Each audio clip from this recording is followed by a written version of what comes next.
Yo, we rolling deep with the Jets on the rise. A team full of dreams under these bright skies. The world's our stage, we ain't gonna hide. Green and white till we die. Jets worldwide, wide, wide. Johnny Boy and Snowball in the zone. Yeah, we're family here, never alone. Jets worldwide, this is where we shine. A true dedication, victory's our sign. Green and white forever, we in our prime. You know we gon' ride, just give us some time.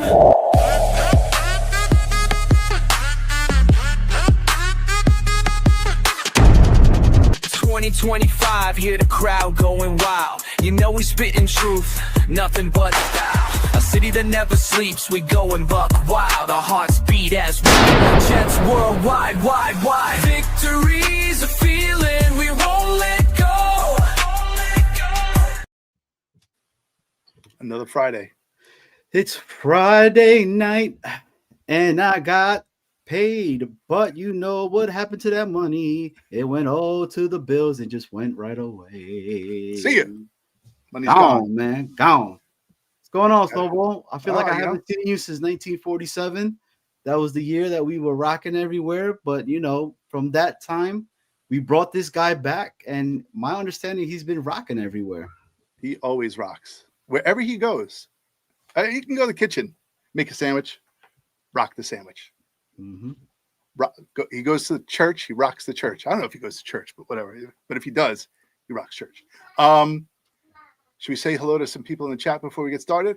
Yeah, man, 100%, man. All right. Let's rock the bells. All right. Bill M. Salute. Good evening. Yeti. What's going on? Johnny Yeti. Boy. I don't know who the hell that is. Hello. Stack. From Stack Parts money. Unknown. Stack from Parts Unknown. James Wudi. Don't know who that is. The Dubs. Armand. I watched him last night in secret. I told you. I'm a stalker. Hey, baby. Armand was on with Jets Afterburners. Uh-huh. I was watching Armand. I was watching. Again, Johnny Boy. And all these people. Oh, this guy. Paul, Boy, Green, Esden Jr. BG in the building. That guy. This lady, Leanie and NC. You know what? Baby. She doesn't come through ever. I'm always in North Carolina. I'm like, let's meet up. Guess what she does? She's like, yeah, let's do that. And then she's like, no, Leanie, I know. I understand. Someday we're gonna get together. In a nice way. You bring your husband, I'll have my wife, we'll have lunch. Infrared Jets, E Boogie is here. E Boogie, shout out to E. Happy late birthday, brother. Oh, that's right. E Boogie, happy birthday. We got Afram, so on and so forth. All right. Afram, we got Stack in the building. Armand. The whole crew is here. Mr. Gators in the building. The biggest, I think he's probably a bigger fan than myself, our guest tonight. In regards to wrestling, I did not know that he was so invested into wrestling, which was amazing to see. Shout out to Boom as well. And we want to give a major shout out from Jets Worldwide. Happy birthday to our guy, Mr. Jaden. If you guys know who Jaden is, he's in the building. Happy birthday. He's out enjoying his night, but it's Friday. It's time to have some fun. You guys already know this is the little hangout spot on the Friday nights, and we got a really great guest coming on tonight. You've seen him in different shows itself. I really enjoy him when he's on the popping off as well. But, you know, he's over there when he meets BG. And, I mean, he's he's a contributor of JetNation.com as well. He's a friend of the show, and he's a friend of ours personally as well. The Danger Zone out there, too. Shout you out. But allow me to reintroduce him. His name is Wudi. Wudi. Wudi, Wudi, Wudi, Wudi, Wudi. Bring him on. What's going on, my guy? Let's get it. My guys, definitely a friend of the show, friend of both of you. My God, I appreciate you guys having me on Friday night. Let's have a good time. Like you said, it's Friday night. So yeah, we about to have a grand old time talking about the team that we love so much, a team that is disappointing me way less than the New York Mets, the New York Jets. Dude, I don't know. I don't know which one is worse right now, dude. Like, I watched that game and I want to run my head through a wall and just keep doing it and keep doing it. My wife says, "Why do you watch all the way to the end?" Because the Mets in the ninth inning will come back just to break your heart. And it happened. We went to the game.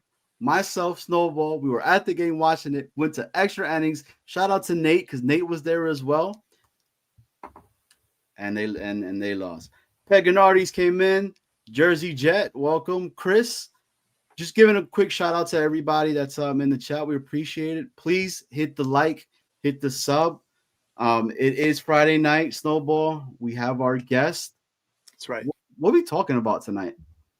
Talking about some Jets, talking about some Giants, talking about some Aaron Glenn, talking about some Justin Fields, about how the Jets are taking over. Like the Mets are taking over for the Jets, right? Sounds about right. That's are you guys are big wrestling fans, right? Oh, yeah. Okay, so and those of you who are in the chat, if you're a wrestling fan, I am going to be like, my son just got a job in Connecticut. He now lives down the block from the headquarters, WWE. So like now he's down the block from them. If you've ever seen the building in the front, there is a gigantic belt in the front. It's got to be 5 feet tall and like 10 feet wide, and it's blinged out like crazy. So I'm going to walk over there one of these days and like take a picture. I'll put it up on the screen, but it's amazing. I've never seen the belt is gigantic. So gonna have to go over there, check it out. Hey Woody, you know what I asked him, right? What? I said, bro, put that thing in your car and bring it back. Yeah. The belt. I gotta back it up. Bring the belt home. Yeah, I mean, it seems like that would be quite the test once you just said the size of it right there. But you know, where there's a will, there's a way. You know, I'm cool with my little replicas here. You know, I got the the replica. You know, on my desk. This is the winged eagle for the super wrestling fans out there. This was from a specific era, the late '80s to the early '90s, or really to the late '90s. Worn by guys like Hulk Hogan, Bret the Hitman Hart, Shawn Michaels, and some others. 100%. I was at SummerSlam, man. Both nights. It was awesome. I saw Armand out there, so it was cool to run into Armand as well. But let's get into it, right? This is what everybody came into the show to watch, right? They came in to see Woody talk about our New York Jets. So we haven't talked since last Friday, and they had a game against the Packers. Everybody was kind of concerned going into that game to see what's going to happen. You know, what are the Jets going to really show? Justin Fields, how is he going to look? What is his team going to look like as a squad that they're trying to really put on the field itself? And I'm going to ask you this, Woody, first off, right? What was your thoughts on the game against Green Bay? Like, what was stuff that stood out for you that you were like, hey, we got something? Shout out to Jay in the building. It was obviously a lot of good. You know, anytime a game is 30-10, that means that good things have happened.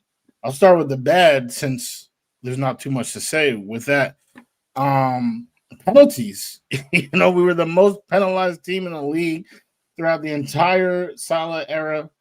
AG, you know, talked about it. He isolated that stat and brought in refs for practice, right? You know, he's coaching these guys, and yet, you know, that game still just racking up penalties on both sides of the ball. So that is one thing. And AG, after the game, he said it, right? He said, and, you know, that's going to be addressed. So That was, probably the biggest negative takeaway. In terms of positive, which again I felt like there was a lot. My guy LT3 strip sack in the end zone. Jay Tufele, picked it up. Jay himself had a game. He had a sack on a different play. So you like to see that trench warfare. Trench warfare was huge in that game, as you saw all the holes created for pretty much every single running back, including Breece Hall, who could not find his hole, unfortunately. Just 3 carries, 9 yards, but everyone else was finding that hole. Explosive. Braylon Allen, Isaiah Davis, Donovan Edwards, and even Kene Nwanu had a little bit of burst, just taking carries. So that was a huge plus, because what that shows me is not only are the starters, good, but the depth, our twos versus their twos, threes versus threes, and so forth, is very solid at that position. And then I'm sure you're talking about the starters themselves. I felt like everyone really did their part. Those that played, I can't say anything bad about any of the guys that played. Agreed, 100%. Man, that game had me hyped, but let's be honest with it, right? So AG came on and was like, I'm going to make sure that this team is disciplined, and we're going to get rid of the penalties and blah, blah, blah. We got flagged, I think, 12 times, 10 that were accepted. And a lot of the penalties that we had were for, I think, unnecessary roughness, if I'm not mistaken. And guess who was one of the guys all over again? How does he make it? I have no idea, but in Michael Clemens. I'd rather these guys make these penalties now, because they've been hitting the same guys left and right every single day in camp right now, which, by the way, shout out to AG for doing that and implementing that. I think that's something that is missing, because you could see which team was prepared for that game and which team was not for that. And if I'm being honest with you, the football players, they want that. They love the contact. That's why they play this sport itself. But we had some dumb penalties, man. The roughness calls, it's uncalled for, especially Clemens. Like, I don't understand at what point, like, don't you get it? Like, you're fighting for your spot to be on this team, because, again, and I've stated it in the past, I think this defensive line has guys that are on there that are going to surprise a lot of individuals. And I think that's something that we already saw on this game. Thoughts on that, Snowball? It was refreshing to see when penalties were committed. Like, there was a clip that I saw that was AG, and I think he took McCrary Ball by the jersey. And when he came off the field, like, he was in his face, like, screaming. I don't remember the last time I've seen a Jets head coach do that. So, like, that was refreshing to see. Concerning that Clemens still makes the same mistakes over and over again. Yeah. A lot of people say that, we need him as a depth piece. I think Clemens is competing against the waiver wire right now. That's just my take. There are people out there who can do as equally a good job as he can, who will get waived from other teams. So he's either got to stop the mistakes and step it up. There are things that he's done in the past that were very positive. I mean, his rookie year, right? He had the blocked field goal, right? I mean, there are a lot of things that he was able to do. Like, I saw him chase, like, he was trying to chase down many quarterbacks. To me, the guy runs like he's got 2 cardboard boxes on his feet, but other than that, he's a strong guy, right? He is a strong guy, and he can bull rush with the best of them. It's his brain, like, he's just not a disciplined player. Strong when he first came in, likable, right? Was a sweetheart with the media. Like, he took over Jets fans. We were making all these crazy, comparisons of him to, like, who's the karate guy? The Mr. Miyagi? No. Ralph Macchiano? No. The guy who fought Bruce Lee. His name's escaping me. I'm old. You're old. Oh, Enter the Dragon. What the hell's his name? wasn't that Kareem Abdul-Jabbar? That was like a no. Anyway, listen. What? Kelly. Chuck Norris, right? Oh. So like Chuck Norris. okay. But wasn't Kareem Abdul-Jabbar definitely fought Bruce Lee in a movie though? That definitely happened. But everyone's making comparisons to him to Chuck Norris, right? He doesn't sleep. He just whatever. Anyway, I'm disappointed in Michael Clemens to say the least. Johnny, you saw what I did with his jersey, right? So like, damn, what did you do? Yeah, it went up in flames in January. Damn. Yeah, I'm sorry, but burn, baby, burn. Yeah, gone. Damn. Listen, it came from overseas anyway, so it doesn't matter. It was $20. But yeah. But the game from the Packers, I was very impressed. Very impressed with the Jets. This week's going to be a little different, but let's stick with the Packers game. Okay. All right. And I think Wudi brought it up before. The idea of all the running backs hitting it big, but our biggest running back not. And is it his fault? Is it the offensive line's fault?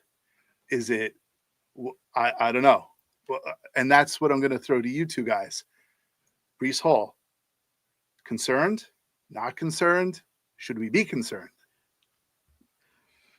Woody, you take it over because I'm going to let you really pay attention to what I'm going to say that you're going to be like, oh, snap. I like this guy again. Hey, no matter what you say, Johnny boy, you always my guy, my brother for life. So you don't have to worry about that. My energy kind of changed a little bit because Breece is my guy. You want to talk about jerseys?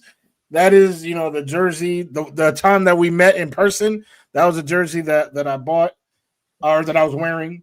One of my favorite Jets. Rooting for this guy, but it looked bad, man. Like it looked bad. How they give him his 3 carries, nothing's happening. Immediately when they give Braylon 1 carry, it's going 13 yards. And then we saw what happened the rest of the game with the rest of the backs. And then the next day, the film, now we saw that footage of that huge hole that was there, and he had ran the opposite direction. So is it the offensive line's fault? I will categorically say no. Like I can say definitively it was not the offensive line's fault. Does that mean that it's 100% Breece's fault? I won't go that far. He obviously deserves a significant percentage of blame, but that could have been the play call, right? And then they open up, they just have the defense attacks, that's the lane that opened up. But he was expecting, a different gap to open up, and I guess didn't adjust. We don't know. So let me jump in for a sec, Johnny. I'm sorry, but I'm going to jump in for a second. Please do something that you just said that's interesting to me. You said it could have been the play call, right? Okay, so if it was the play call, then was it the wrong play call? Because the play call is the play call, right? Mm-hmm. That's it. You can't change it. The play call is the play call. So then it comes down to execution. So when we have execution, you got 5 guys on the line, sometimes 6, sometimes 7. Doesn't matter, whatever formation they have.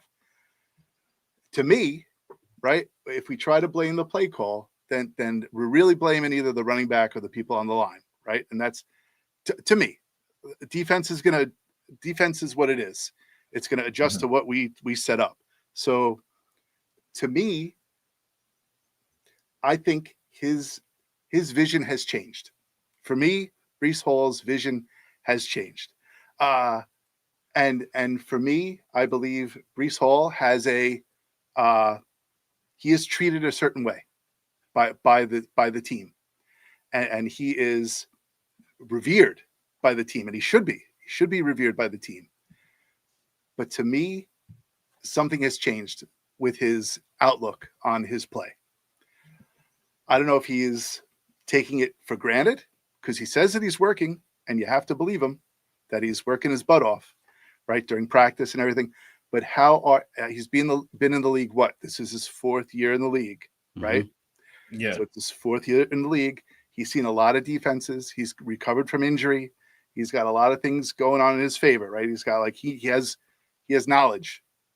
But these kids who are coming in are smacking it out of the park, right? And there's one play from the Packers game where Braylon Allen, it was set up and like everyone was running right.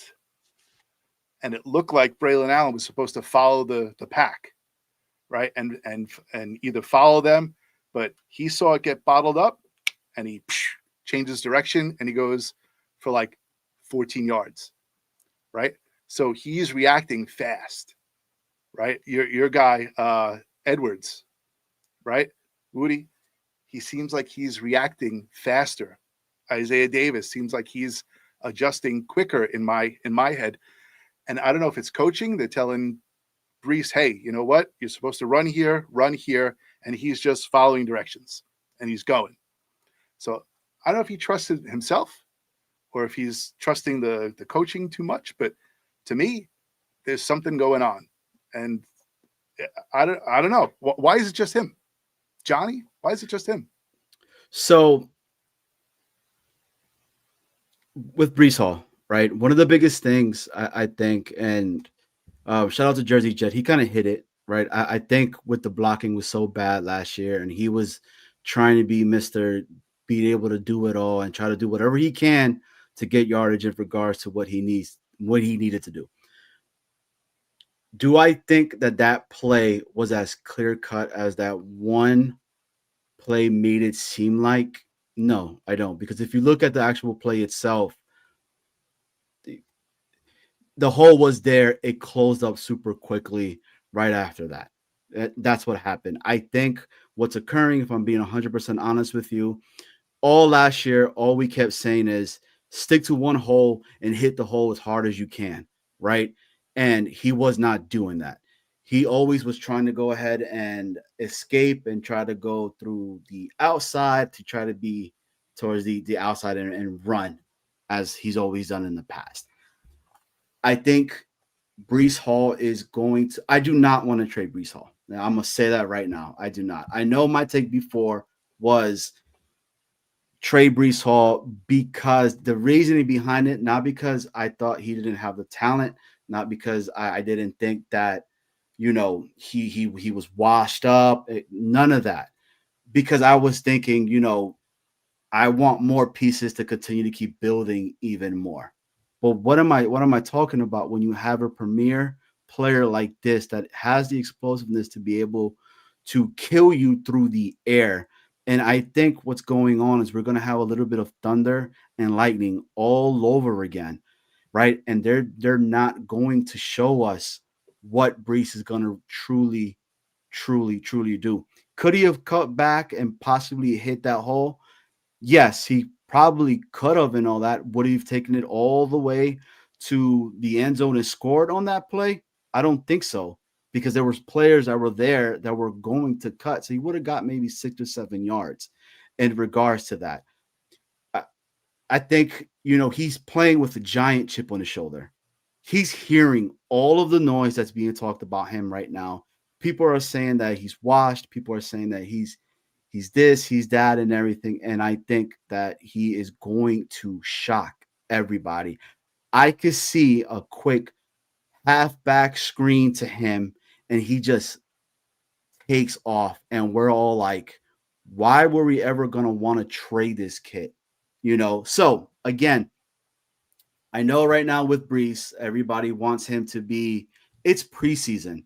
I want these guys doing all of this bad crap now, because when it comes to Pittsburgh in week 1, that's when I want to see them excelling. That's when I want to see the guys doing all the plays that are really truly made for them, for us to be able to be like, okay, now we could truly start really talking about, is Breece done?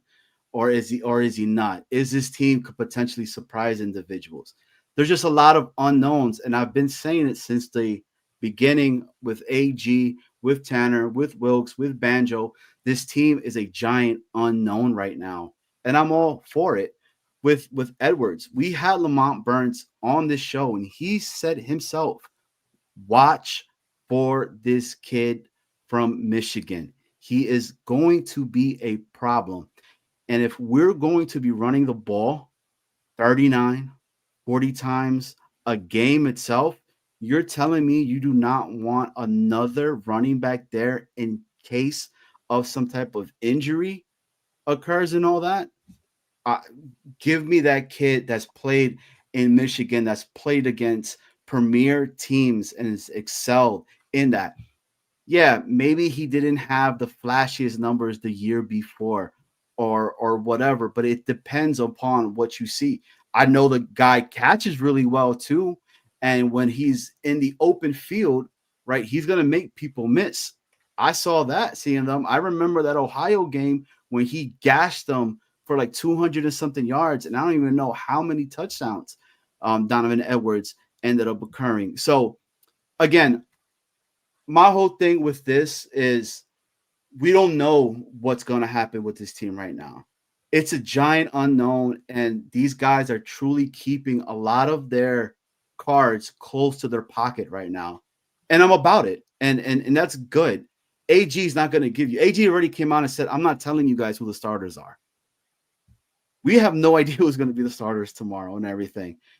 So for myself, again, let's see. Maybe in that play itself, he wanted to test out to see if he could go through that hole itself and be able to do it.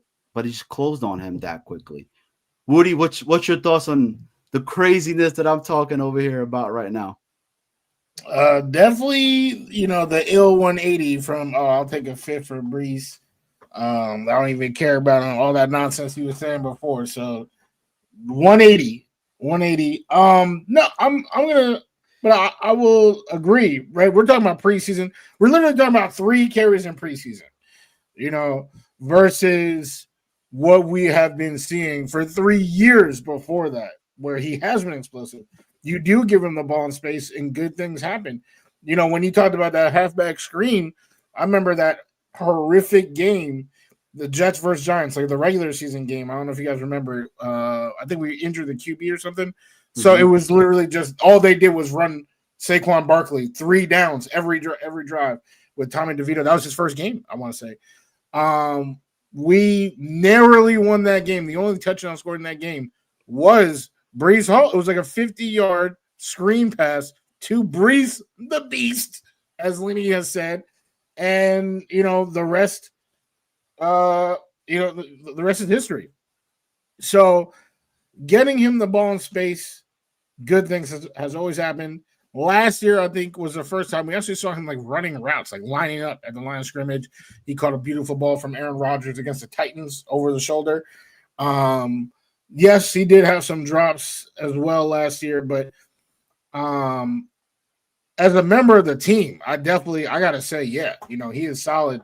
Johnny didn't say this specifically, but he did allude to thunder and lightning. I'm assuming you're talking about, Breece being involved in the passing game a little bit more. Then boom, Braylon, the explosiveness of Braylon, short yardage situations, up the gut. And I think that's the perfect way to use him. You now between, the 3 of them, you can even throw Isaiah Davis in there. You got like 3-4 guys that can get you extra yards, right? That can make guys miss in space. And I'm referring to Braylon, Breece, Justin Fields, and Isaiah Davis, who has done a good job in regular season games as well. Donovan Edwards, he was obviously cooking up the other team's 3s and 4s. I'm not saying that he can't play in the NFL. Like, obviously, I would want him to make the team. I know there were some comments in there talking about should he make the team. Yeah, but I'm not gonna put him in that same bucket yet because I got to see him against a grown man. That would be like me, like Chris Strebler, who he was a legend preseason, coming back every fourth quarter. Didn't matter how much we were down, he was coming back and winning us the game. But where is he now? He's not NFL type. He was just good to have in the preseason. So I don't know where exactly Donovan falls on that. Like, oh yeah, he would be a stud, or preseason star. But I know for a fact Breece, Braylon, and Fields can do that game in and game out, making guys miss in the open field. I mean, that's exactly what I'm saying. Like, for myself, when I watch these games, because I like watching preseason, because I like watching the guys that are on the bubble to potentially make it, right? And it's awesome to be able to see that. With him, if he's going against fourth stringers, if he's going against a little bit of the players that are not as elite as the other individuals, first and foremost, it's still the NFL. These are still pro athletes that are there. Okay. He should be doing that. He should be busting out these monster yardages that he was doing and all that, and be that explosive against that. Next game, let's see what goes on. And they put him in with the other guys. Then next game, if he does that again, hey, let's see what's going to go on this. The kid is at training camp taking freaking punt returns as well, kick returns and stuff like that. To me, that shows that there's a guy that is going to do whatever it needs to get done to be on this team and be able to make this team succeed for the long run. And you want those guys on your squad, right? Like, it's amazing. It's amazing for myself to see when people are like, just straight up are like, this kid is not making it at all and all that. Because guess what's going to happen? Dude's going to go somewhere else. And we're going to be like, oh man, you remember Danny Woodhead and everything? Yeah, we did the same thing with him and all that. Dude, I heard people saying that. And I'm like, so if we saw what we did with Woodhead back in the day, why would we go ahead and repeat that? I just can't, man. But let's go and talk a little bit about the positive stuff that did occur in the Green Bay game itself. Before we get into the positives, I just want to remind everybody that you are watching Jets Worldwide with the James Wudi. You can catch James Wudi at Take Flight Talk on YouTube. And if you are tuning in, we have 400 people in the audience right now. I'm kidding. I'm kidding, but I wish we did. If you are tuning in, please make sure that you hit the like button. It lets people know that we're on. It lets people know that you actually do like us. Hit the subscribe button if you're new. And thank you all for being here. So let's get into the positives of the Jets-Packers game. So let's get into it, right? Off rip, off jump, the defense looked crazy good. I have to say it. One of the things that I wanted to see in this game, and I'm going to want to see it as well, right, in this next upcoming game tomorrow, was the trenches on both sides. I want to see our defensive line, and I wanted to see our offensive line, but we're going on the defense first, because I think that was what really jumped out of the paper for me to be like, damn, we got some dogs in here that are hungry, right? So first play, it's a penalty, baby. And everybody's like, here we go again. Same old Jets, starting it all over. But was it really the same old Jets? Because I don't think, man, who would have thought that this kid that got the first penalty would have had a monster game the way he did? And I'm talking about JT. I can't say his last name, so I'm not even going to try to pronounce it.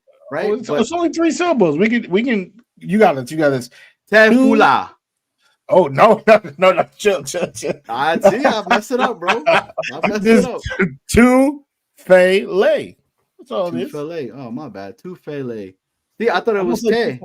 Because my Spanish starts to kick in, bro, and I'm like, "Qué te estoy hablando?" But I was completely wrong. But they look good. The defense looked good, right? Sauce. Let's talk about Sauce.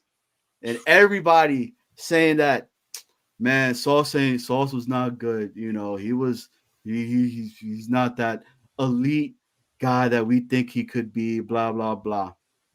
I don't know, man. A lot of people came on and said AG is the right coach to be able to go ahead and play this dude. Uh-oh. Uh-oh. Yeah, it's gonna be a good one for us. But dude, he was tackling. He tackled the running back. Nobody is really talking about that, right? Where last year he did that and he got ran over. And we were like, bro, wrap it up or do something. He tackled their starting running back. And I was like, let's go, baby. Let's go. Wrapped his arm, punched out, looked like an old school freaking Pac-Man Jones out there and everything. You know, the linebacking core, man, there was flying everywhere. Other than the penalties that was happening, of course, because of our defense. Dude, the team looks solid, man. The safety, I mean, that line, bro, they look like zombies out there from 28 weeks later, where it's not the old school zombies that are just like walking and all that. Now these cats are like jacked up and running at you. Wudi, talk to me, baby. Let me know. Am I crazy for what I'm talking about, or am I blind for what I saw that game? Definitely not blind. I'll start with Sauce because Sauce was incredible. He actually was, like you said, you actually outlined it perfectly. That first drive, he had 2 pass breakups and a tackle. I believe like every play ended with Sauce ending the play. Like back to back was 3 back plays, and they went at him right away. They went at him. Yeah, exactly. And hey, like there's nothing I can say about that besides wow, let's go. Like, let's see it time and time again. We keep saying, let's get this out of the way so that week 1, boom. Well, guess what? We just saw something we really like, and historically, he has destroyed DK Metcalf. So that will be fun to watch. Aaron try to zero in and probably give like 14 targets to DK Metcalf and Sauce's pass breakup every single one. Like it's gonna be a grand old time. But yeah, the defense was really good. Obviously, Tufele, shout out my guy LT3, Leonard Taylor III. They disrespect this man, put him 4th string maybe in the unofficial depth chart, but he's out here a huge strip set, which created that TD. But I felt like the announcers, it was only talking about Jay, which I'm not trying to take away Jay's shine, but that play is created by the LT3 strip sack. The pressure, I would say from like the ones like we're talking first quarter, I didn't really see them generating a lot of pressure, but it didn't really matter too much because the secondary was all over everything, and that was clear. There was even one deep ball that Jordan Love tried to throw. I can't remember who tried to throw it to. And Andre Cisco was it like being like if they made contact, he probably would have got kicked out of the league. Like he was going so fast past the receiver. I thought he was gonna pick the ball off on that one. I was like, oh, he's about to pick this off and everything. But he made that decision. I'm like, do I smack the living crap out of this dude, or do I let this ball just stale to where I know nobody's going to be able to get? But I know exactly the play that you're talking about, and that was awesome. I was like, I literally when I was watching that, I was like, damn, like this secondary, they're all over the place. They are all over the place. So, the defense, it was good. I literally, I can't think of anything. Like I said, if there's one thing that I would say, obviously the penalties, but another thing is just, the pressure. I don't think our ones, we started pressuring them like in the 3rd quarter when we were down, multiple strings. And then, Malik Willis was in a blender, but when it was ones versus ones, I don't think Jordan Love was under duress. I just feel like he was just, it was just locked down. Everything he was looking at was locked down. Your thoughts, Snowball, on that? Are we talking about defense only? for right now, and then we'll jump into the offense because I know you're foaming at the mouth to talk about the offense. I'm not foaming at the mouth about anything. But listen, Wudi said it all, right? Like he really took all of my points that I was going to talk about. Like defense was solid, right? What you want to see, maybe that, and we talked about it before the show, Wudi. Maybe that was the game plan. Maybe the game plan wasn't to put pressure on Jordan Love. Maybe it was just contain, right? Maybe they just wanted to see if they can hold down the fort. That was it, and not let anything up. So, like you said before, it's preseason. We're just looking at guys, working out the kinks and slapping the rust off and just trying to get back into game mode. So I'm more interested in talking about the offense, but the defense, we had our concerns. And I think from that series that they played, some of our concerns were put to bed. Agreed. So hopefully tomorrow that will continue. And I think it will. And I have specific reasons why I think the defense will excel tomorrow night. But we'll talk about that when we get to it. So let's get into it then, Snowball. You brought it up. Let's get offensive right now. Let's talk about the offense. What did you think of all of this? The offense? I thought the offense was spectacular for what it was. All right. I think the offense was for game one, right? New offensive coordinator, new playbook, new quarterback, new guys. It was everything I expected it to be. What I was impressed with extremely was the pocket that was formed by the offensive line. If you watch that first series, it was a perfect U for like many plays.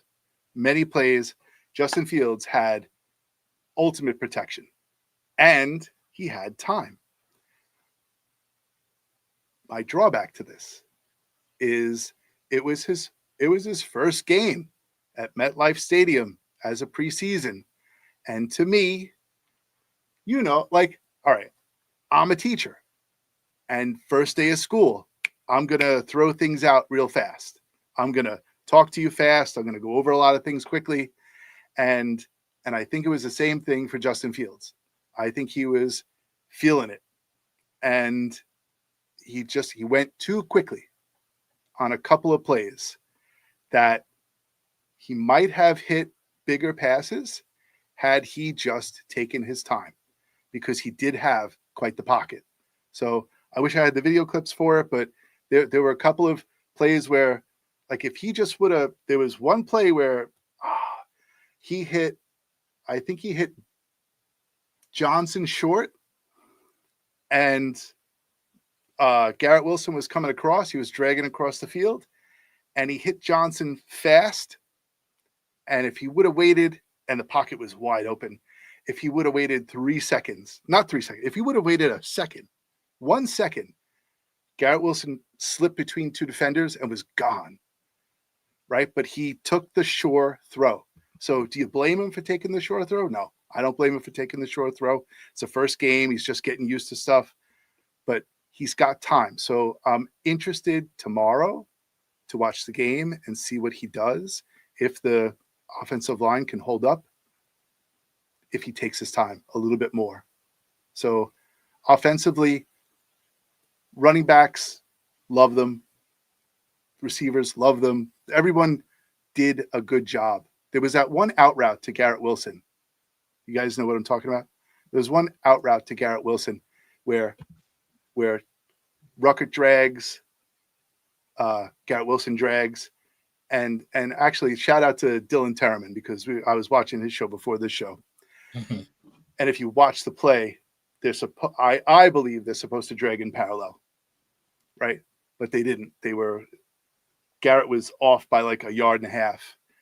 And if he was that 1.5 yards closer, that would have been a completion. But little attention to detail. Like, it's just little detail things that they're going to work out throughout the next game and the game after. Maybe if that was on the incompletion. Yeah, it was on the incompletion. I think Fields was right. I think he threw to the right spot. I think Garrett was off by like 1 yard, I just think that Gotcha. was it. I just think that was it. But otherwise, I was impressed with the offense. I like the creativity of Angstrom. I like that he's using motion now, as opposed to last year where just like a bunch of rocks sitting on the field until the 1 second got on the clock, and then it was like, okay, now go, right? Like, Oh my so god, you delay of game. That was the most frustrating thing. Like multiple delay of games last year was brutal. yeah. So you guys tell me what you think. Yeah, Woody, what's your thoughts on the offense last I week? thought I was going to be dropping a bombshell tonight by saying that I didn't think Fields was overly impressive, but I feel like Snowball kind of was saying the same thing. Not, and I'm not saying he was bad at all, but I on Boy Green meets Wudi, there were a couple of people in there talking about, oh, like, are you on the Fields bandwagon now? Like, you see how amazing he was. What days? And What days does that show comes on? the Tuesdays and Thursdays. Oh, what was the 3 name o'clock. again? Boy Green meets Wudi on YouTube at Boy Green 25 or at your boy Take Flight Talk. Like, subscribe. And yeah, they were trying to, like, oh, Fields is amazing. To me, I feel like he made 3, like he hit the security blanket, all 3 of his completions, and they were able. And I credit Tanner Angstrom for this because all 3 of those completions had like 10 yards of yak at least. So okay, let's do that. And then I was going to point out that the one time he tried to throw outside the numbers, but if it was Garrett, it was okay, all right, I'll back over that one.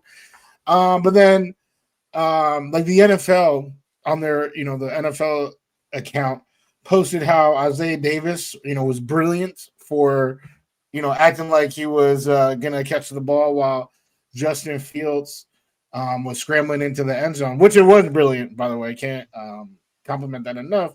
But the majority of the comments there were like, damn, like he was actually open 2 different times on the route. And I feel like,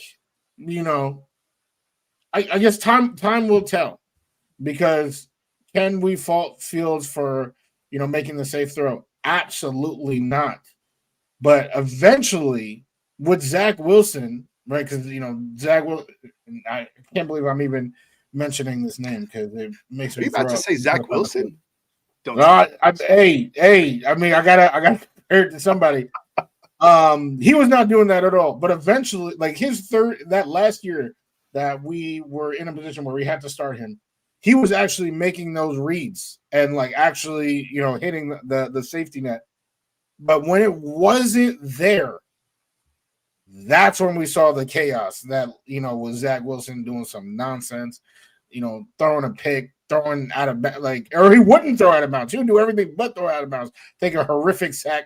So that's what I'm curious to see with Fields. And we never really got to, I guess the one play that we got to see it a little bit resulted in a touchdown. So no one's going to be like, criticizing that play, including me. But yeah, when that safety net isn't there, what is he seeing down the field? What can he do? We didn't see arm talent from Fields that game. So that's what I'm saying. A lot of people have run away with it. One drive, 1 TD, you on the bandwagon yet? But like I didn't see anything spectacular that drive. So for me, what I wanted to see was one of the issues that Justin Fields had was that he would never step up in the pocket, or he would never slide when he would see one of the sides kind of breaking in, right? So sliding in, stepping up, but still have his head up and seeing the progression that he needs to be able to see. I saw that in this game, even on some of the small time that we had him out there. I saw that one that he had where the second one that he gave to Beck. That's one of the plays that I talk about that I haven't really seen a lot of people. Well, I haven't really watched a lot of stuff because I've been insanely busy, but seeing him slide to his left, right, then move forward and give a pass like that, but still seeing his head was still trying to go for the longer, he wanted to go for the long ball. Okay. But he said, you know what? The defense is giving me this because his biggest problem now, yes, it's preseason, it's vanilla. You're not going to see a whole bunch of stunts. You're not going to see anything crazy from the defense yet, right? And I understand that. But again, he saw what the defense gave him, and he went ahead and he delivered the ball. There's been winning Super Bowl teams that had quarterbacks that lived off of those types of play, right? Dude, if our running game could be where we think it could potentially be, right? That is going to start opening up other things to happen. Dude, we're going to see some stuff that we're going to be like, holy crap. And shout out to Dano, because Dano said it over here. He said, can you imagine if it's Justin Fields is the individual who was to break the passing records for us over here within the season? How crazy would that be? You know, I just one of the biggest things for me right now, again, is I keep going back to it. This team's really unknown, man. We're putting so much like pressure, and it's our fan base, and I get it because we want to win. We want to see perfection on the field, right? Like we want to see him be the next Lamar Jackson, the next Steve Young. We want to see, the next Tom Brady in Justin Fields type of stuff. We're putting all of this pressure onto this guy to be the dude. I just want to see good football. I want to continue to keep winning games, stack the W's and everything. And then let's get a winning season. That's what I want. I'm not worried about the playoffs right now. I'm not worried about that. Let's get a winning season first and then continue to keep building. I think he has it, man. I really do. And to Snowball's point, because we're going to talk about it a little bit later on, we will see what's going to happen tomorrow, right? Because again, we just don't know. It's unknown. It's too early. He has complete new organization, new OC. He has a new coaching staff, new everything, and he's trying to adjust to everything as we're going. People are killing him right now for some of the plays that he's doing in practice right now or whatever in training camp. They're giving him his whole thing about the little sidearm pass that he tries to throw to Justin Fields right on the side and all that. Bro, he's not going to do that in the game. Okay? He's not going to try to sidearm that. That's the stuff like Phil Simms said before. If your quarterback is not doing these things to where he knows that in a game he probably won't do that, but he needs to test it out in practice, then I don't know. Do you really want that guy? Do I want to see my quarterback make every single perfect play there? No, I want him to take some chances in practice to see if he has the arm strength to maybe get it into that hole so where Garrett could catch the ball. We don't know. But I can tell you right now, from what I saw, the offensive line looked great. I like what they're doing. I'm one of the guys that keep saying, hey, I know people do not want AVT to be back, right? I know the whole thing is about John Simpson, AVT. I want this line to stay together as long as they could stay together and keep on building and keep building and keep building. There's stuff there, man. It's just I'm unfortunate. He's been given the crap end of the stick.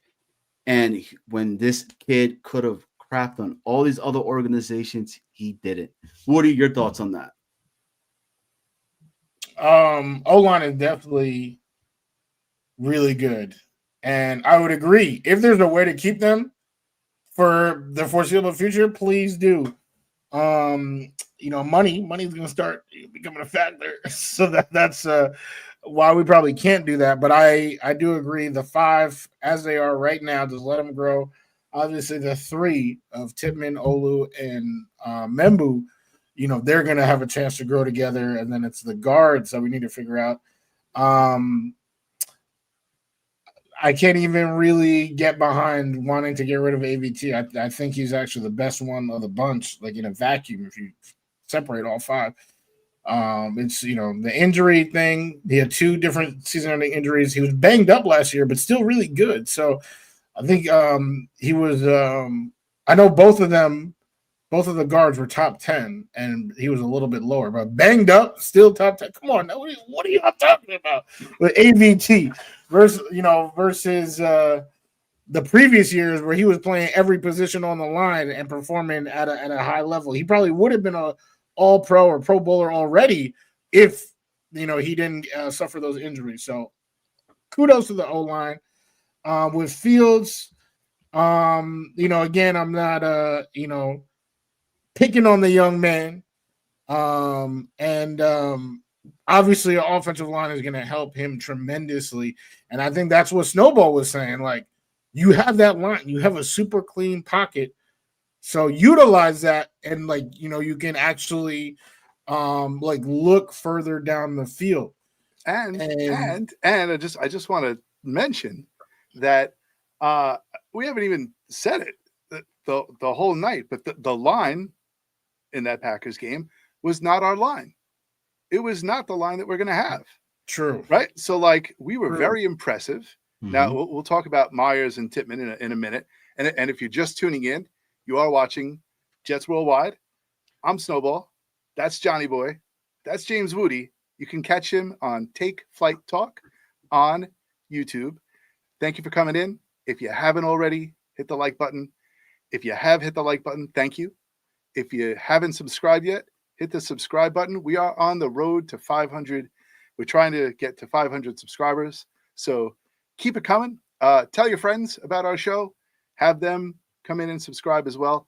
But let's talk a little bit about the offensive line in the Packers game, which had Tippmann out of position, right? He's playing guard, and you have Myers at center. And we did not skip a beat. It seems like we were in sync, like bye, right? Right? I'm telling you, it was quite the thing to see. I was like, you know what? This is when the game started and they said that, Simpson's not playing. We're going to have these guys in. I was like, oh, damn, we're going to see some mess ups and there's going to be some miscues and everything. Dude, if you watch, they start every play. Everyone's arm is coming up at the same time. They're all moving in sync. And God bless, who's our offensive line coach? The hell he used to be a tight end coach, and everybody was like, yeah, it was like, oh, he's a tight end coach. What's he know about offensive line? Yeah, right. What the hell is his name? Chad, help me out, because I'm an old man. I can't remember crap. John Jacob Jingo, right? Schmidt, right? So anyway, but he has got these guys in lockstep. It doesn't matter if you put first starters, second string, third string, they all know the dance moves and they're all moving together in synchronicity. So kudos to coaching, halftime hashtag coaching, because it's working. And we definitely have a competent staff of coaches who are actually teaching these guys competent football and they are understanding it. So yeah. What do you think? Tippmann, Myers, is this the future? We just talked about AVT. What's controversy? Not controversy. Controversy. If you're a Prince fan, but right? Is it controversy or what? I don't think so. Because Myers. Well, actually, maybe not. Because now that I'm thinking about it, Myers, AVT, and Simpson are all in contract years. I was going to single out Myers and be like, oh, he only signed a 1-year deal. So the investment in him is not the same. But I guess from this regime standpoint, it kind of is the same.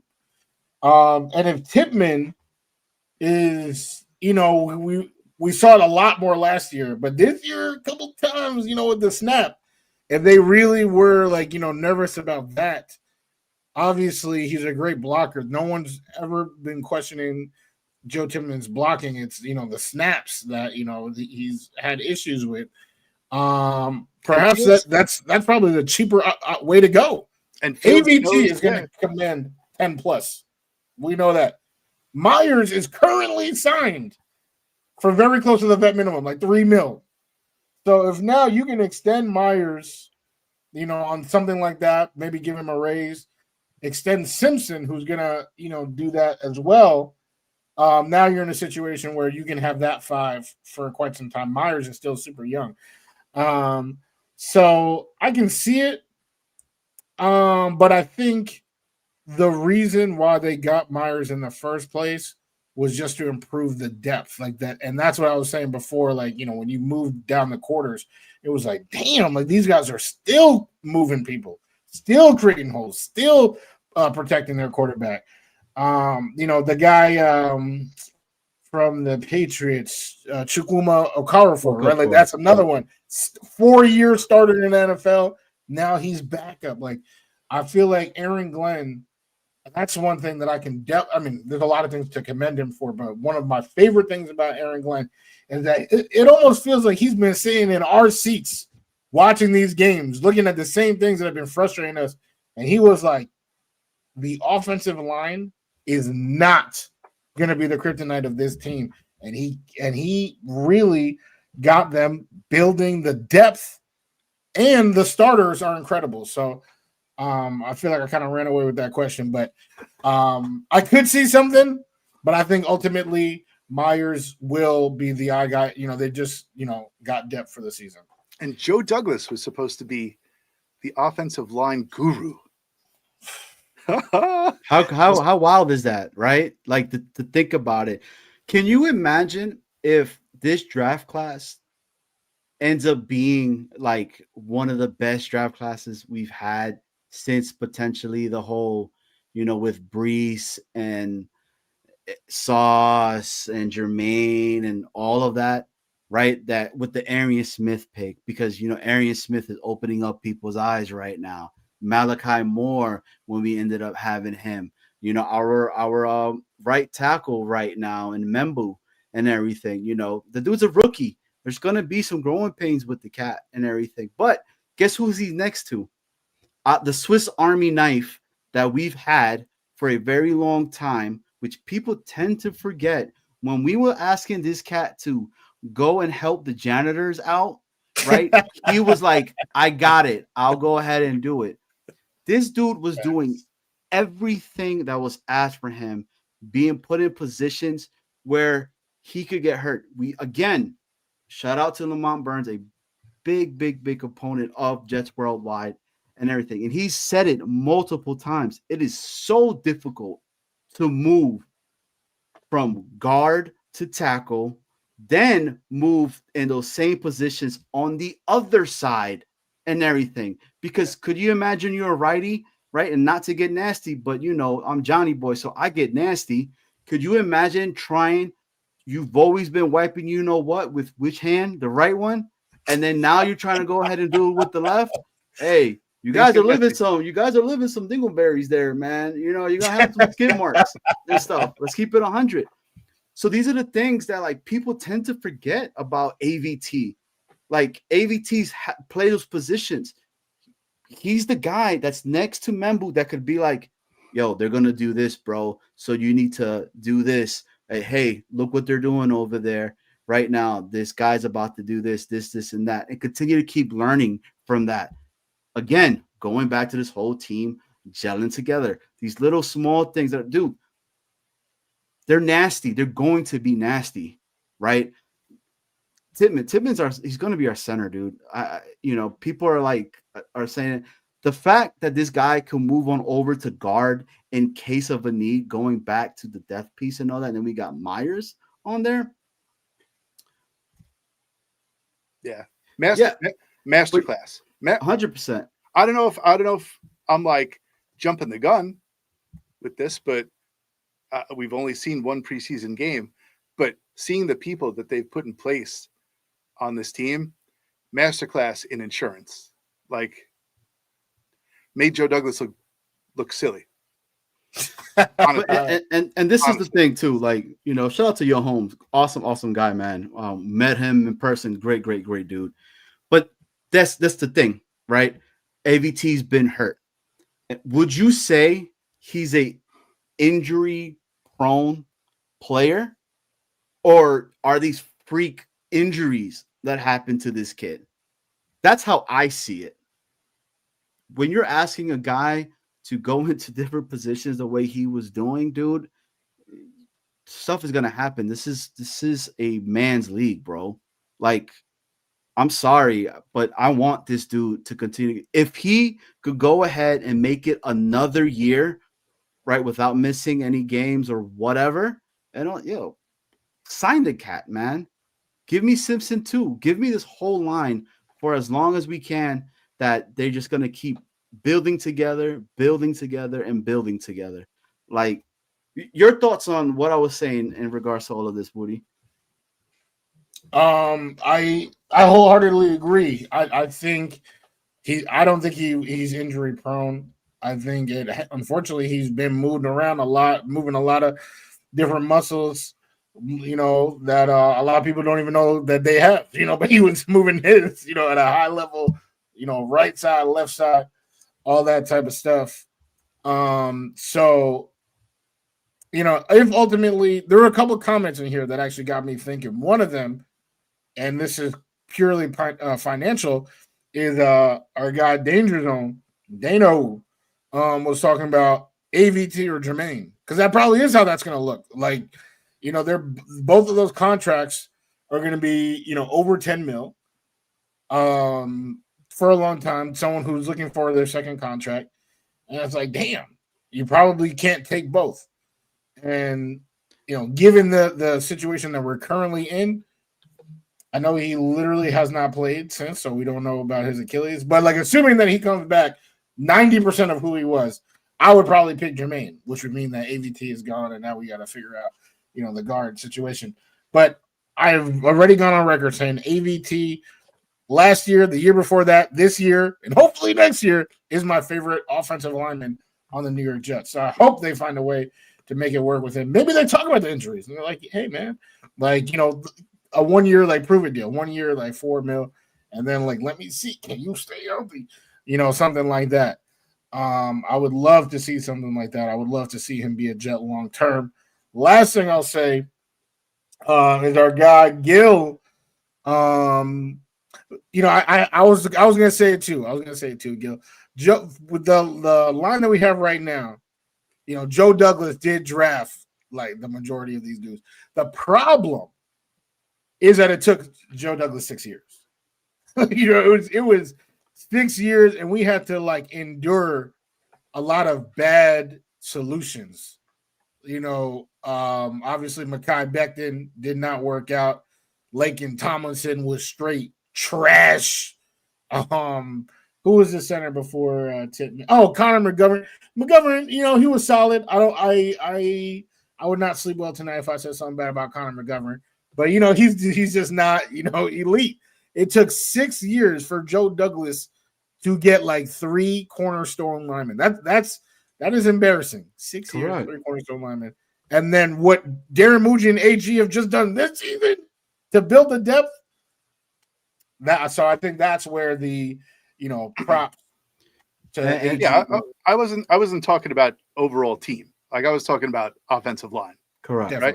Because definitely give Joe Douglas his props. He did give us a lot of good players. I'm just saying depth at the O-line, which was supposed to be his forte, and obviously took a long time. Yeah, it was it was not, because 6 years. It does not, like, look around the league. Look around the league. What GM gets 6 years to do to not even make the playoffs? Like, that does not happen. Joe Douglas was in a unicorn situation, and no year did he have a top 10 offensive line. And for more than half of his time, he had a bottom 5 one. So for something that was supposed to be his forte, he definitely whiffed. And I have to highlight this one with Afram. And it is the truth in what he's saying in regards to this. Injuries do happen when you're not coached well. You're doing a lot of things to compensate for the guy that's next to you. And that is the truth. We forget about those things too, bro. Like, we thought that Tyron Smith was going to be the guy. Do you guys remember who was it before Tyron Smith? Well, exactly. Who was it? No, before Tyron Smith. It was other slow-mo guy that we were. George Fant. George Fant. No, not George Fant. No, George Fant was okay for us. Yeah, no, he was. Damn. Oh my God. I could see his face. He was old. He was old as shit. Oh my God. He was a Seahawk. Fuck. Damn. What was his name? Dwayne Brown. Dwayne Brown. There it is. There it is. You guys remember? That's what I'm saying. Like, there's a lot of these things that, if we start putting context to all of this, we're going to get pissed off on this show, and we're going to start talking trash about other players and all of these things that has occurred. Like Chuma Edoga. Oh, my God. I remember that. Yeah. But can you bring that back up, though, Snowball? Which one? Question about AVT or Jermaine. Yeah. Oh, from Dane? From Dano? Yeah. Where is he? It was a while ago. It was like I'll keep looking. 838. It was All right. it was it's easy for me. Let's just go ahead and just say it. Right? It's Jermaine. Because of the premier position that he plays.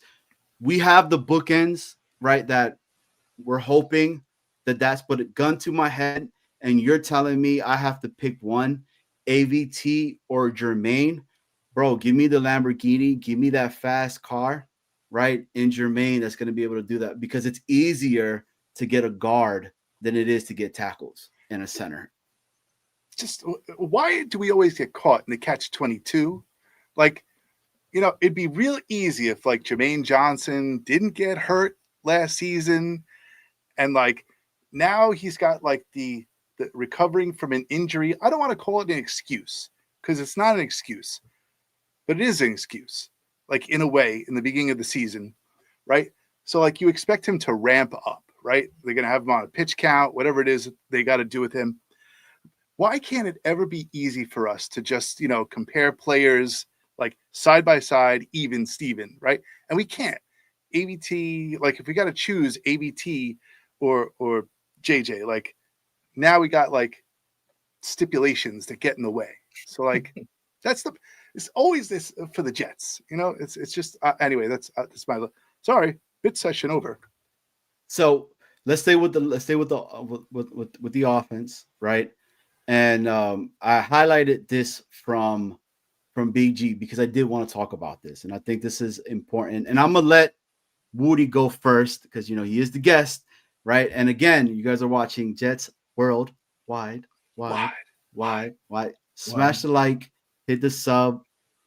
Hey, also go check my guy out, James Wudi, man. He's putting some great content out there. But BG goes and says, ESPN's Mike Clay just said the Jets have the shakiest tight end room in the NFL right now. So, with that being said, what's your thoughts in regards to that?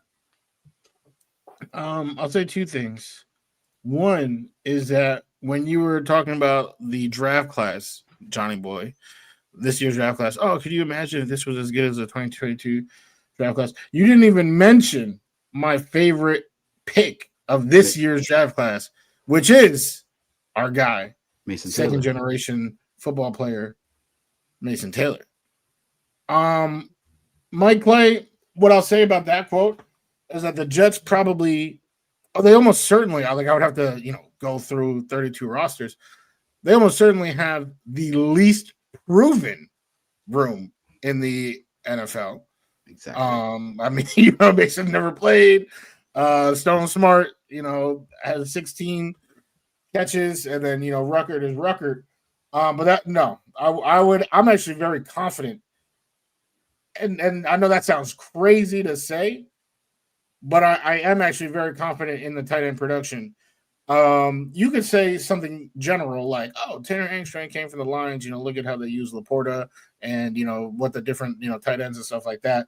Or you could actually look at the preseason game where Andrew Beck was the de facto tight end. And every single time he caught the ball, he's, 5 yards in front of the line of scrimmage, and it's a 15, 20-yard game. Okay? Imagine a much faster, a much stronger Mason Taylor in that situation. Even Ruck, there's a lot. I know there's so much Ruck slander out there. Correct.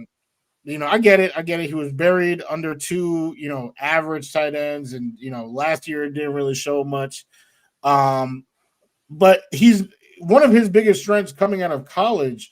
Like, he was from that 2022 draft class. I was actually hoping they would draft him before I didn't know that they were going to sign Conklin and Uzomah that same year. But when I'm like, from the couch and making my draft board, I was like, Ruck, because of his ability after the catch and his sure hands, like, in traffic. So we just haven't seen that too much as a Jet. But what you're going to see, and this is something that I'm very certain of, is that those guys are going to get the ball in space, and Justin Fields is going to look at them pretty much every single time he has the football. Whether or not he throws it to them, it's a different story. Garrett, Breece, but he is going to be looking at that security blanket every single time he has a football. And Tanner Engstrand, even with the vanilla play calling, has already proven that he can get those guys open in space.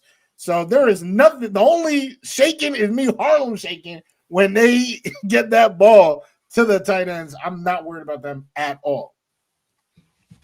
You took it right out, bro. I don't have really anything to say because it is the truth. I guess Clay must have not watched the one play that was set up for Stone Smart that took it to the house. When's the last time we've seen a tight end screen that the New York Jets actually showed? I'll wait. Oh, yeah. We have no idea. Right? So, yeah. That's designed for Mason Taylor. And it's going back. And Ruck, Snowball, when we were at the green and white scrimmage. Yeah. Yo, that dude depleted a player on the block, bro. And I was like, yo, that was Ruck. Like, that's crazy.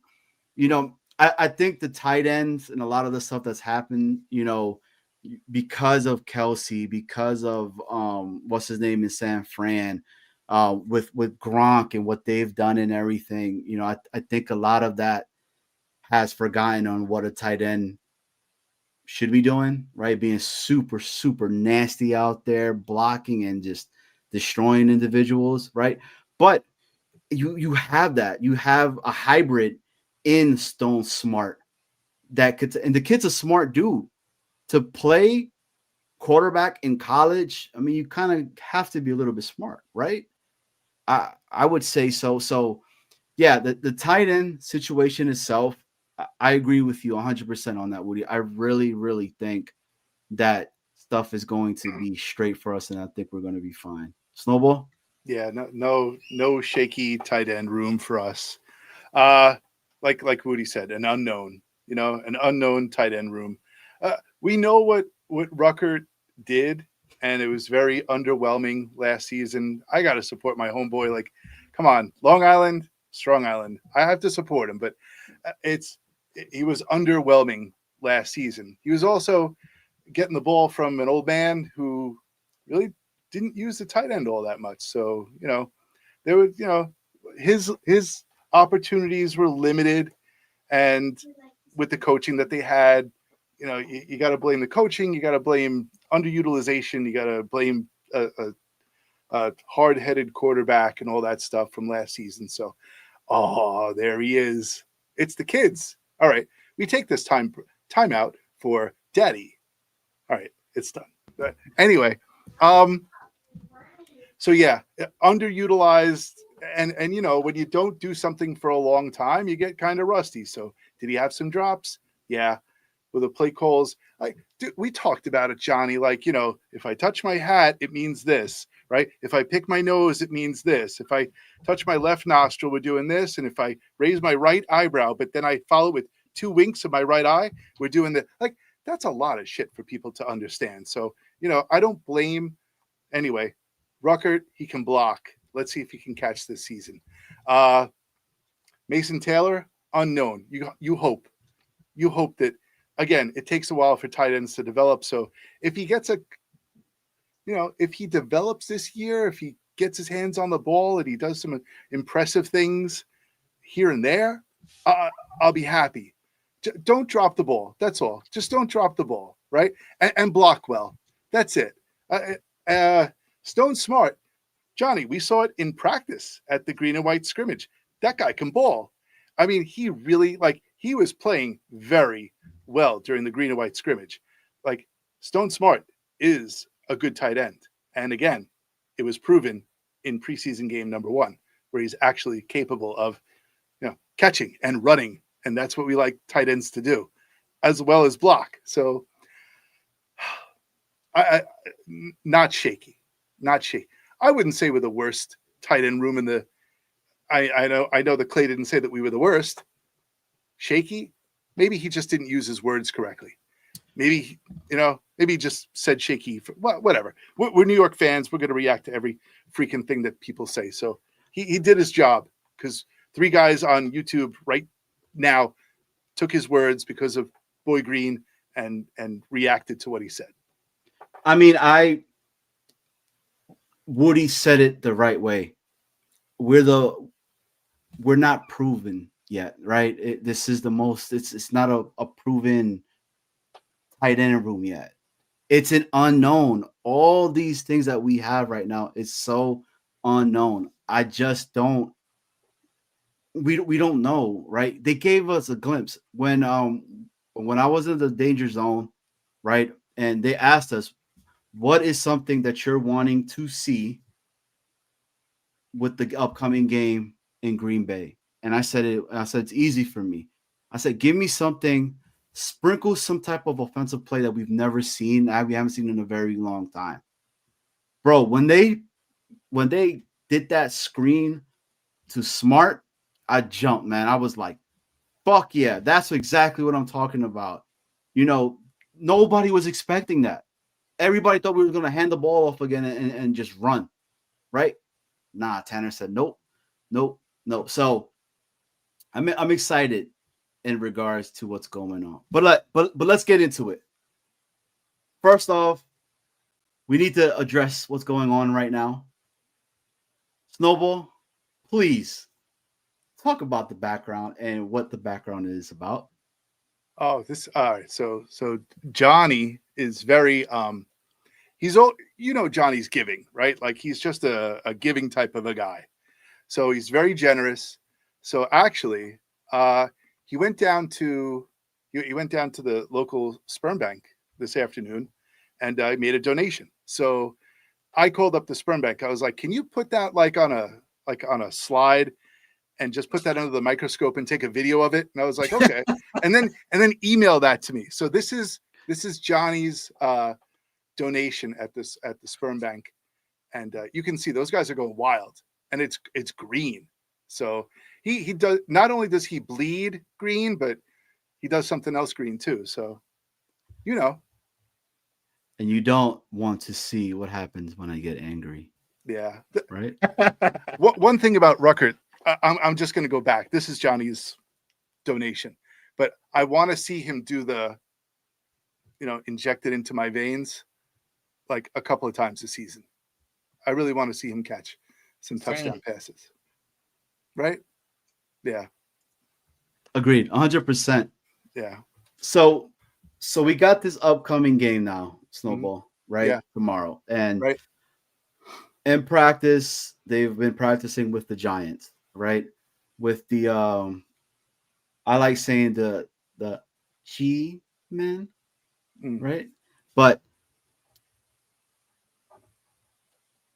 what are things that you are expecting to see in this upcoming game tomorrow? Because all I'm hearing is, man, our line is getting stomped on by this nasty D-line that the Giants have. Wudi, thoughts? I know that's obviously going to happen. When you're going against a line of their caliber. But I heard that the Jets made made some play, like the offensive line. I mean, like made some stops of their own. Like I don't think it was a straight every play. Abdul Carter's in the backfield. It might be where normally a game is anywhere from like 50-50 to 60-40. Maybe this one was 65-35. But that's exactly who you want to practice against.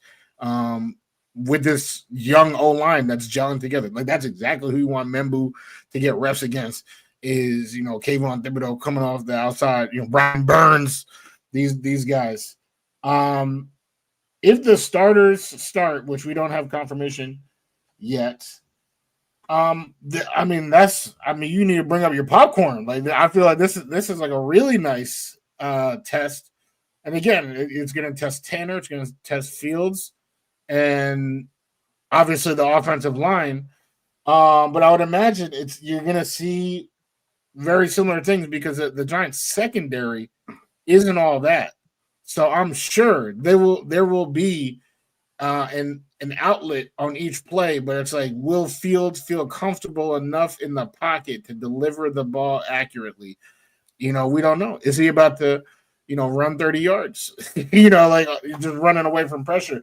I do, and I brought this clip up before, where Abdul Carter was in the backfield. They assumed it was a sack, but Fields rolled out and delivered a beautiful ball to Tyler Johnson. And even on the show where I brought it up, it was like, oh, well, he just let up, raised his hand, got the sack. Justin Fields is pretty fast, though. I'm not willing to say right off the bat, oh, that would have been a sack. So if the starters play, and we're talking about that, the offensive line versus what, in my opinion, is the best defensive line in football, I think that's super exciting. You want to see play calling, see, that outlet there. And then, of course, can the offensive line just give Fields enough time to make an accurate throw? And will Fields use that time to deliver? Because we, unfortunately, have been cursed of seeing QBs given time and they either can't make the throw. Zach Wilson literally led the league every single year. I can't believe I just said his name again. Led the league in time to throw all 3 years. And it was because of his indecisiveness. So, all three of those layers, OC, O-line, Justin Fields, would love to see it against the best defensive line in football. So a lot of you getting some love right now. All right, yeah. You're getting some love right now, right? Jeffrey. And these are the couple of things that are being talked about. So shout out to Rich. What's going on, Rich? The defense looked different without Sauce. Yeah. Right? I mean, maybe. It's preseason. Yeah. It's preseason to me. Right? Yeah, we're just three guys on YouTube talking about the Jets. So correct. Take it for what it is, right? I'm not saying that. Well, that was actually a question that I was going to ask, right? But before I ask that question, you are watching Jets Worldwide. If you are just tuning in, hit the like button. If you are just tuning in, hit the subscribe button because you should. And this guy right here, this guy over here, right? That's James Wudi. And if you don't know James Wudi, get to know James Wudi at Take Flight Talk on YouTube at Take Flight Talk. Okay, so you should do that. Subscribe, please. We need them. Okay. Anyway, but what was I going to get to? What was I about to talk to about Jets Chaos? Yeah. Johnny has given me a wood. Look at him. Yeah. Hey, yo. I'd run away if I were you. Have you ever seen Chaos in person? No. Man is big. Man is big. So he could throw you around like a rag doll. We're talking about what you're wanting to see. With the upcoming game coming up. So tomorrow. Listen, I know that there's a guy in the chat. I've been watching him all night. Right? Wrong Toe. Have you seen Wrong Toe? Wrong Toe seems, he's a Giants fan. So or it says the Washington. Anyway, his avatar. Oh, yeah. His avatar leaves a lot to be desired. But he's a Giants fan. So listen, it is going to be the ultimate test. And by ultimate test, I mean out of the 2 games in the preseason for this Jets team, the Giants defense is way better than the Packers defense. So it is good. And they are probably one of the best defensive lines in the NFL. If you ask me, right? They have havoc. Number 1. Yeah, they have havoc wreakers everywhere, Mhm. right? Like they are just madmen with mad plans. So if our offensive line can hold up to these guys tomorrow night for a series, kudos to them. The thing that I'm going to say this. I believe that, and I don't want people to get fooled tomorrow night by our defensive line, because I know that the offensive line of the Giants is missing some key players. Correct. So we may have our way with the offensive line of the Giants tomorrow night, and don't Jets fans don't get fooled because they're not at full strength. So we're going to see. We'll probably get a couple of highlight plays. You may see I don't know, Will McDonald do the washing machine spin move on either a right or left tackle, and get to Rusty Wilson. But we'll do. Did I just call him Rusty? You did. I'm sorry. You did. I'm all about it. I thought you did that on purpose. That slipped out. Russell Wilson. But yeah, he's an old man. I'm sorry. What's his name? Toe something. But Russell Wilson has a lot to. People think that he's going to. I don't know. I have reservations about Russell Wilson. But yes, those are some of the things that I'm looking for. I'm looking for domination by the Jets defensive line, and I'm looking for. I'm really looking at Membu tomorrow night. I really want to see what he does. I'm very anxious to see if he can hold up against these madmen. 100%. So chat, we pinned the link on the actual channel itself. So if you guys want to come on and tell us what you guys are looking towards for tomorrow's game, give us a little bit of insight what you're wanting to see, come on down, let us know. Straight Jets talk. But I'm gonna tell you guys what I'm looking at tomorrow. Who's our head coach? Aaron Glenn. Got it. Right. What team did he get drafted by? New York Jets. The New York Jets. He played when we played the Giants, right, in the past before. Or am I wrong on that? The Snoopy Bowl? Mm-hmm. Or was that just like a newer thing? I don't know if he was playing when we did this Snoopy Bowl. But didn't we always play them in preseason? Because I always thought we played them in preseason. Yeah, I remember. I was willing to say yeah. Like I feel like he was, but I don't know for sure. But I think so. He knows what this game is going to mean tomorrow. All right, he's going to want to beat the bricks off of the Giants tomorrow, just to let everybody know who runs Jet Life Stadium. All right, that's our stadium. I'm saying that right now. You're completely right, bro. I hope they let out the hounds out tomorrow on Russell Wilson, on Dart, on whoever. Insert quarterback name for the Giants tomorrow. If I'm going to be honest with you guys, what I'm looking forward to tomorrow again is same stuff that I've been saying all season, preseason so far. The trenches. I want to see both of the lines. Right, that's my biggest thing. Special teams, okay. I want to continue seeing constant field goals that are going down the middle for us. That it's happening and keeps on occurring for us, right? And then Justin Fields. It literally goes always, and it's going to continue to keep going back to Justin Fields. And everything. Just make the right moves. If it is a check down that you see, and because that's what the defense is showing you, be confident and say, I don't give a shit what anybody thinks about if I could throw the ball down the field or anything. If the defense is giving me that, that's what I'm going to get, because at the end of the day, I want to make sure we could get 7, because I want to put points on the damn board and help my team to win. I want the confidence in regards to Fields, and I like seeing my guy break a couple of tackles or run it down again like he did. But that's what I'm looking forward towards tomorrow, and being able to see that. So I'm excited.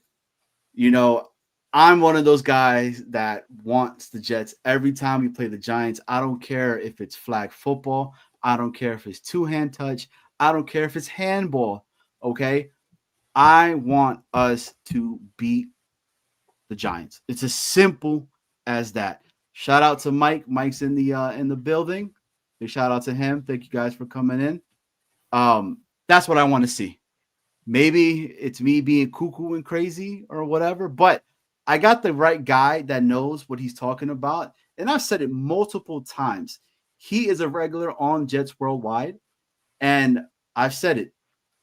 I don't know if I've let you know, Wudi, but there was at a time where there was only one individual that could probably fix the New York Jets. And you guys know who he was, right? Like, that dude said, quarterback, New York Jets. Name that movie if you can. But then this guy came out, and I said, he's the one. Let me bring him on in. Afram, the only guy that could truly save the New York Jets.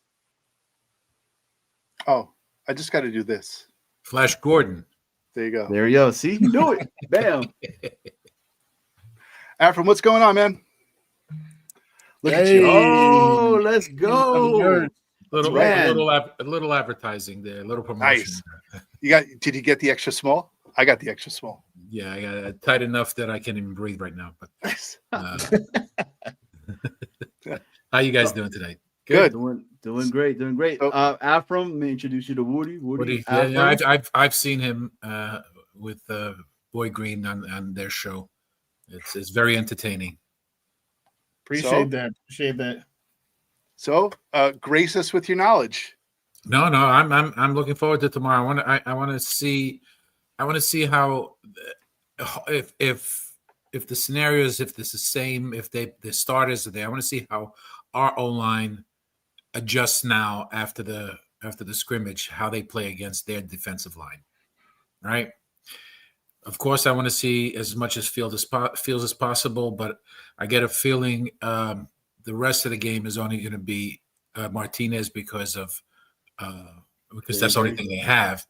But I think he'd be number 2 right now at this point if Taylor is going to be out for any, a week extra, couple of weeks extra with that knee issue. He is. Glenn already said that he's out until the beginning of the season.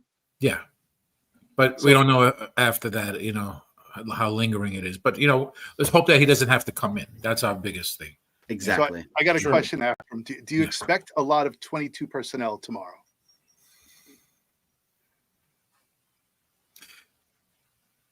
Possibly. I want to see what they do with what's his name? Yeah, I want to see him flattened. I want him to see the AstroTurf. He talks a lot of crap, but he didn't do anything during that. It was Carter that was doing all the damage. But the other guys don't say a word. They're professionals. Mm-hmm. And what has Thibodeau done?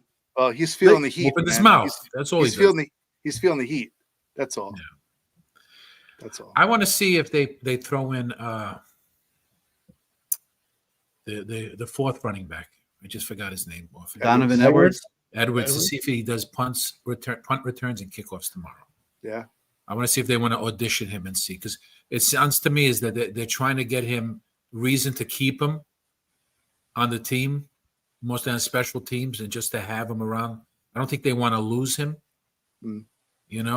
but they have to have they can't just keep him as a running back. He's got to be playing something else, special teams, to justify it. And I want to see more Arian Smith. Hell yeah.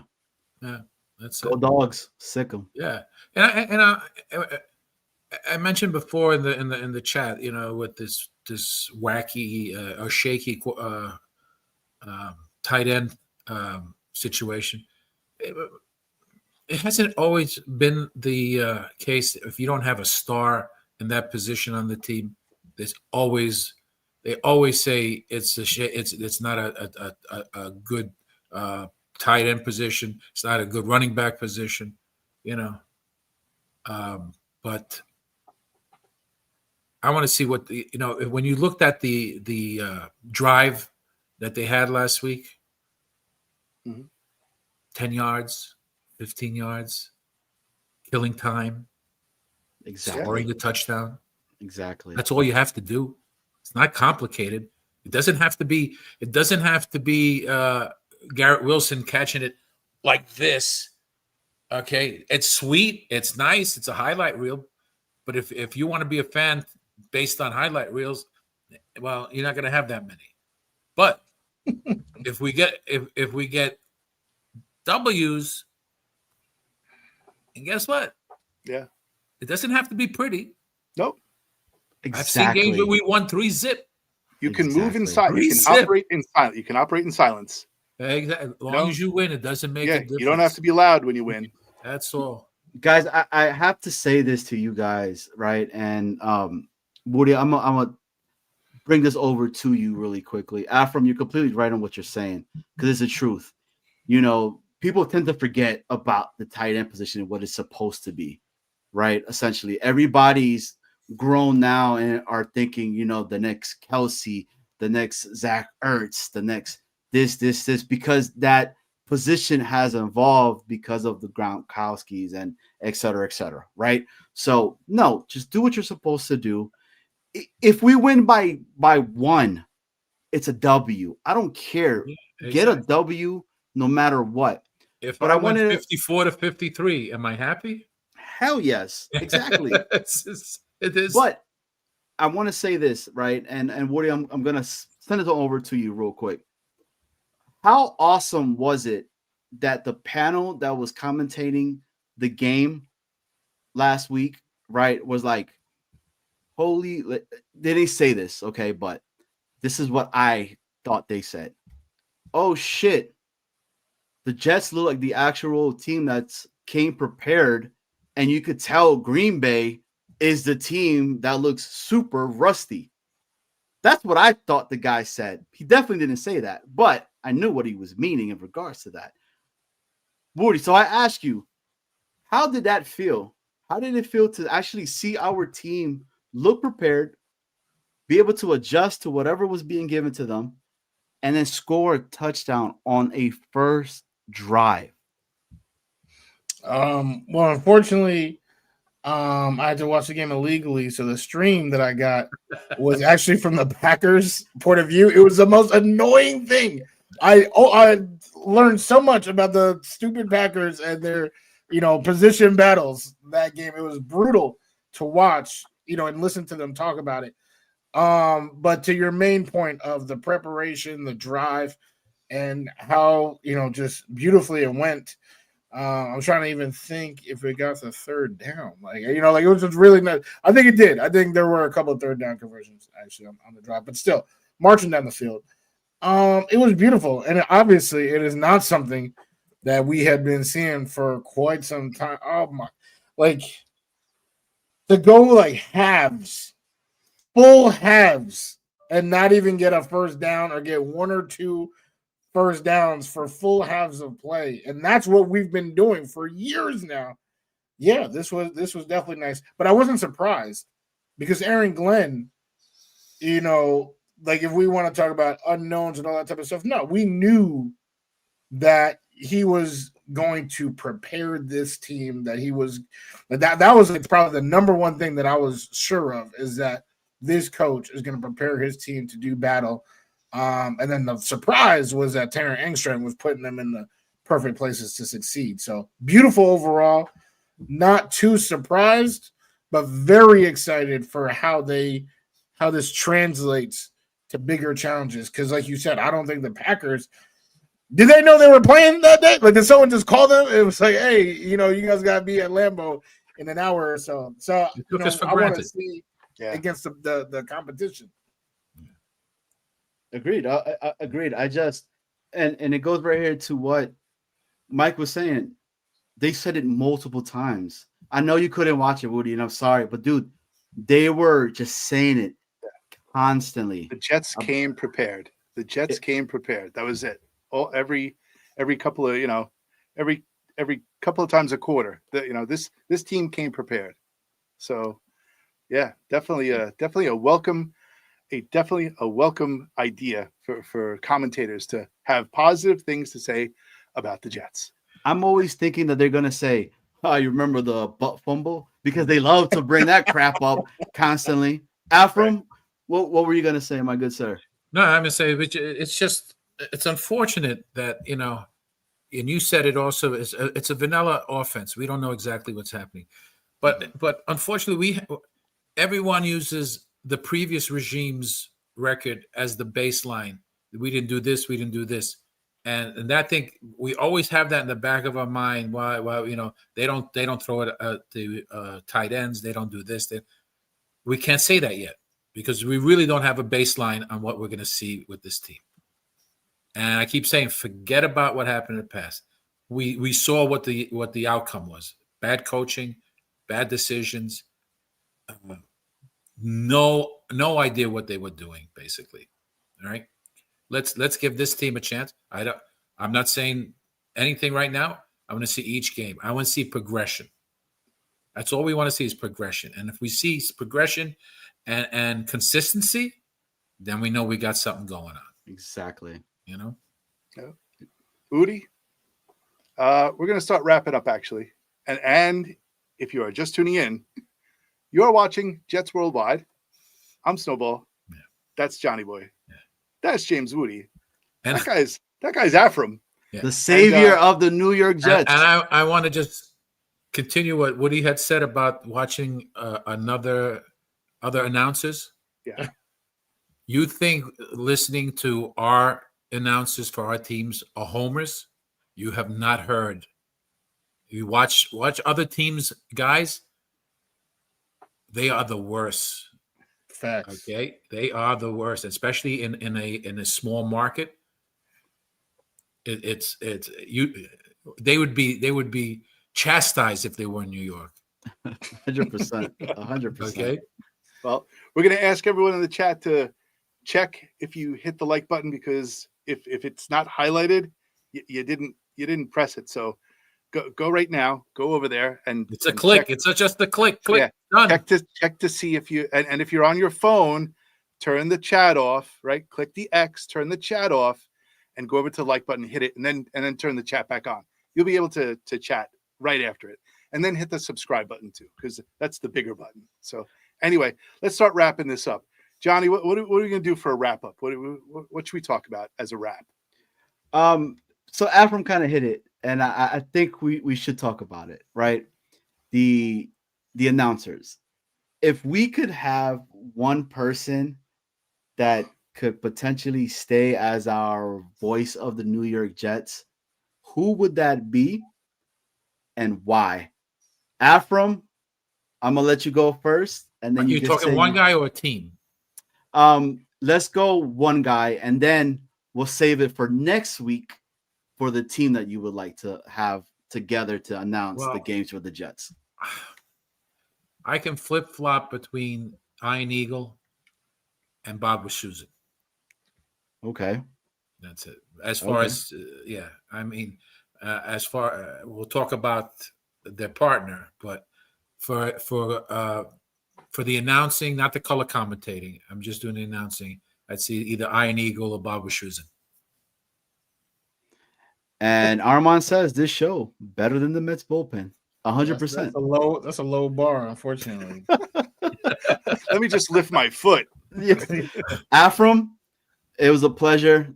thank you so much for coming in, man. We Thank you for we having really enjoy It's when a you pleasure come on to in. meet you, James. Yes, I pleasure enjoy to what meet you do, Ephraim. and have hopefully next week we're just talking about some better news than we had the first week. So Definitely.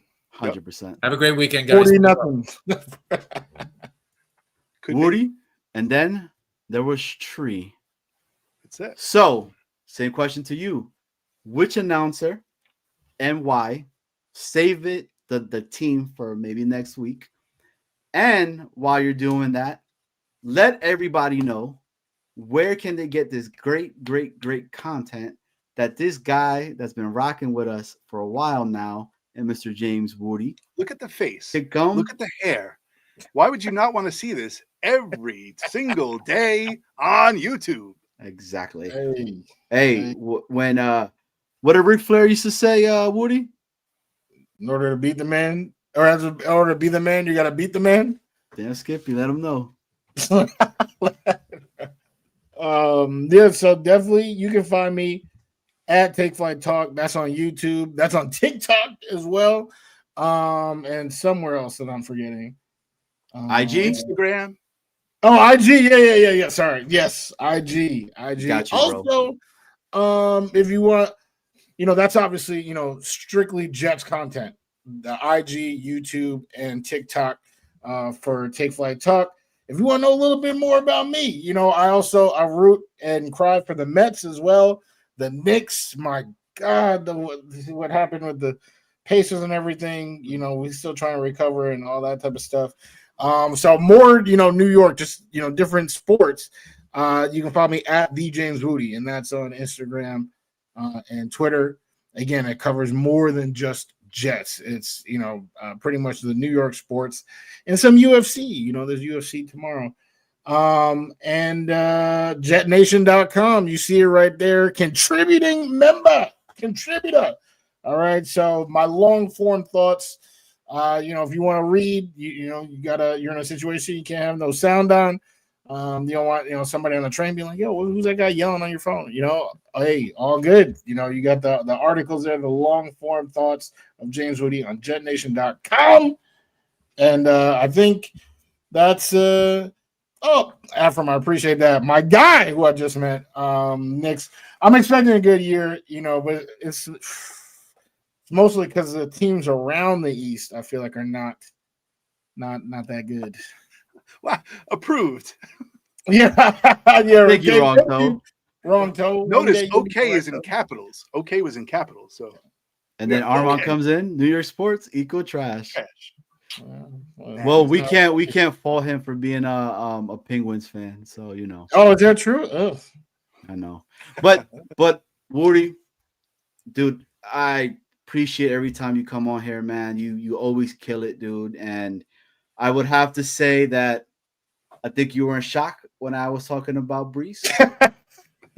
So I saw the face, I saw the double take. You said, "What? Hold on. Let me put the volume back up on this." But the last thing again, who would commentate? Who would be the announcer? Who could be the voice for the Jets? Ephraim's answer of Iron Eagle, I respect because it's a voice I've heard, like it's a familiar voice. All right, that I've heard many a time. So I feel like that's a nice comfort answer.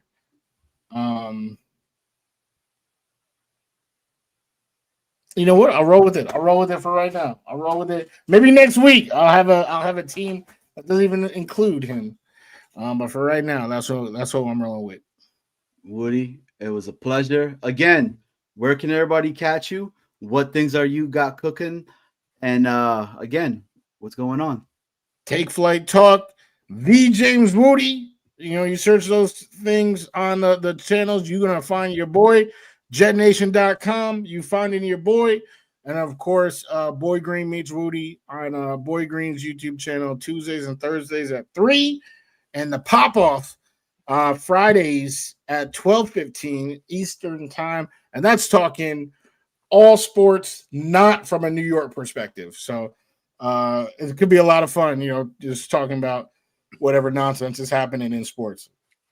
Thanks. And Wudi, I'll see you in person for the meal. Yes. The boy green at the Cloverleaf. And October shout out to 4th. Mike. And shout out to Mike. I'll be there. Just subbed. He just Hey, Mike is real AF. All right. I'll let you search for what that AF stands for, but you real, man, real AF right now. real as fuck, because this is Oh, just damn. for a wide, and we can don't go give ahead a and shit. say that it's Friday night, baby. Hey, And if your kids are Absolutely. watching, I apologize about that, but this is an adult show, and it's just for a while, You baby. say This adult is- things. We say adult things. Hey, Wudi, it's a pleasure, brother. We'll talk to you soon, man. Pleasure Thanks is so all much. mine. One of the best channels out there, Jets Worldwide. Please sub here if you haven't. The road to 500, we on it. And the most fun I've ever had on a show that I personally did not create myself was the matchmaking game on this channel. Absolutely brilliant idea. It's always it's electric. It is electric every time. Anytime I can be a panelist on the show, I will gladly accept the invitation. What you guys do, the creativity, the production value, second to none. It's coming back. And Woody, I tell you this much. We have another segment that we're doing right now that we just kind of showcased last week. Oh yeah, that was good. And you are one of the people that I'm going to reach back out to because definitely I on the- believed you're going to be really good at it. And I Yeah. will let you know later about that. Woody, All right. appreciate you, brother. Thanks, man. Take care. Appreciate you. All right. No And ball, back to us. Yes. you and I'm going to be real quick. Yeah, My me too. commentator, Yeah. Mark Sanchez. Give me the Sanchez, baby, because I love when he talks ball and he's a Jet. Yeah, he's half of when I put my team together, he's going to be one part of my team. But and I'm going to say two people right now who solo, right? Take care of the Jets commentating. One being Baba Shusin. Like he's number one. And if I could bring somebody back from the dead, it would be Howard Cosell. I would have with this team, Howard Cosell commentating for this team, that would be lights out, spectacular. But Where's that's Nick the old Shine? heads. Where's Nick Shine when you need him? He does a really, really good Howard Cosell impersonation. But That's our show. Friday night, baby, we did it again. If you got paid, go ahead and hit the sub. If you got paid, go ahead and hit the like. If you got paid, buy something from us. We're poor. We need some money. We don't know how to keep the lights on anymore at this point. But now, all jokes aside, Yep. Jets Worldwide, we love you guys. Thank you so much for even coming in and just hearing us out because just two crazy fans that love this team. Hey, and this is Jets. Worldwide, wide. Good night.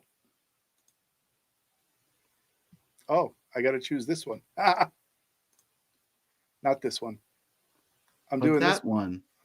Not this one, but that one. Yeah, All right. Say it again. This has been Jets World. Wide. Take two. Peace. Play it.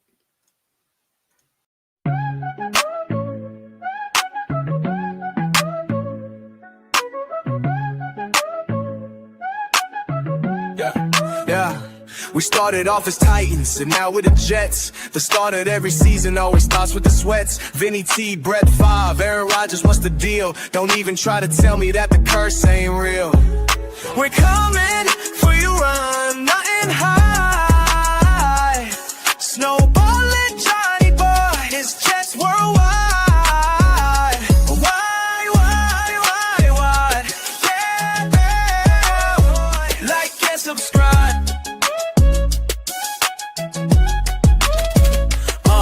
But fumble, fail, Mary, choking Fitzpatrick. The end of every season is always tragic. Doug Bryant missed, everybody got pissed. Super Bowl seasons ended with just one twist. 15 years without the playoffs. Is Aaron Glenn legit? We're the friggin' New York Jets and we're built for the shit. We're coming for your roof and hide.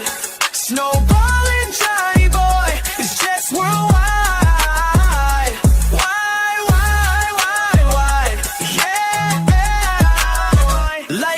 subscribe.